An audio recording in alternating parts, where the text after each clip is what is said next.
इस वीडियो में हम रचना के आधार पर शब्द के बारे में जानेंगे। रचना के आधार पर शब्द कितने प्रकार के होते हैं और उनकी क्या परिभाषा होती है, ये भी हम जानेंगे।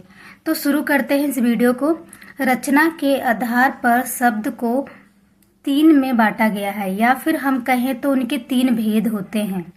कौन कौन से हैं वो? पहला है रुद्र शब्द, दूसरा है यौगिक शब्द, तीसरा है योग रुद्र शब्द। अब हम तीनों की एक एक करके परिभाषा को जानेंगे। रुद्र शब्द किसे कहते हैं? जो शब्द परंपरा से किसी एक निश्चित अर्थ को प्रकट करते आ रहे हैं वे रुद्र शब्द कहलाते हैं। इनके खंड करने पर इनका कोई अर्थ नहीं रहता। इसका क्या मतलब है? जो शब्द परंपरा से किसी एक निश्चित अर्थ को बताते आते हैं, जो किसी अर्थ को बता रहे हैं और इनके खंड करने पर भी क्या होता है, अर्थ नहीं निकलता, उसे हम कहते हैं रुद्र शब्द। जैसे कि महल, पुस्तक, घर। ठीक है। दूसरा है हमारा यौगिक शब्द। ठीक है। यौगिक शब्द का क्या अर्थ है? यौगिक शब्द 2 या अधिक शब्दों के योग से बनते हैं। ये जिन शब्दों के योग से बनते हैं उन्हें अलग करने पर भी उनका अर्थ बना रहता है। इसका क्या अर्थ है? इसका अर्थ है यौगिक शब्द 2 या 2 से अधिक शब्दों को मिलाकर बनते हैं, और इन शब्दों को जिनसे वो मिल के बनते हैं उनको अगर अलग भी कर दिया जाए तभी भी अलग करने पर भी उनका क्या है, अर्थ बना रहता है। जैसे कि देखिए आप, दीप प्लस में घर, दीप घर, दोनों को अगर हमने अलग भी कर दिया है फिर भी दोनों का अपना अपना अर्थ निकलता है।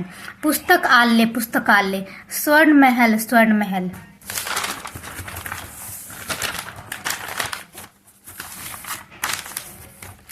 तीसरा है योग रुद्र शब्द। योग रुद्र शब्द किसे कहते हैं? योग रुद्र शब्द 2 या 2 से अधिक शब्दों से बनते हैं। यौगिक शब्दों के समान इनके टुकड़े भी किए जा सकते हैं, किंतु अपने सामान्य अर्थ के स्थान पर इन शब्दों से विशेष अर्थ निकलता है। इसका क्या मतलब होता है कि रुद्र शब्द उसे कहते हैं, ठीक है, जो 2 या 2 से अधिक शब्दों से तो बनता है यौगिक शब्द के जैसे ही, और उनके अगर खंड कर दिए जाए तो एक सामान्य अर्थ के स्थान पर जो सामान्य अर्थ निकलता है उसके स्थान पे क्या निकलता है, विशेष अर्थ प्रकट होता है, उसे ही हम कहते हैं योग रुद्र शब्द। जैसे कि उदाहरण में देखिए आप, पंकज, लंबोदर, मनोज।